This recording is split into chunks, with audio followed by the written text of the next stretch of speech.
during, while, when. இது மூணுமே நம்ம காமனாக எங்கே யூஸ் பண்ணுவோம்? ஒரு டைமை குறிக்கும் போது தான் யூஸ் பண்ணுவோம். ஸோ இன்னைக்கு அதை பற்றி டீட்டெயில்டாக பார்க்கலாம். First during.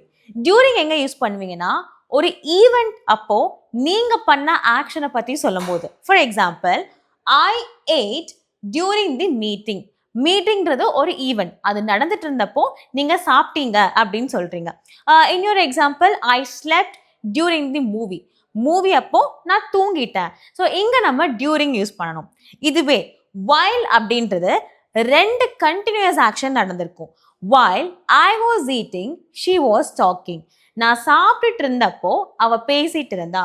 ரெண்டு கண்டினியூஸ் ஆக்ஷன் நடந்திருக்கு, அங்கே நம்ம while யூஸ் பண்ணணும். அப்போ when எங்க யூஸ் பண்ணணும்? ஒரு ஆக்ஷன் கண்டினியூவா நடந்துட்டு இருக்கும், ஒரு ஆக்ஷன் முடிஞ்சிருக்கும். when I was eating, she came. நான் சாப்பிட்டுட்டு இருந்தப்போ அவ வந்தா. அவ வந்துட்டான்றது முடிஞ்ச ஆக்ஷன், நான் சாப்பிட்டுட்டு இருந்தது கண்டினியூஸ் ஆக்ஷன். ஸோ இந்த வீடியோ உங்களுக்கு யூஸ்ஃபுல்லாக இருந்தது அப்படின்னா கீழே யூஸ்ஃபுல் அப்படின்னு காமெண்ட் பண்ணுங்க.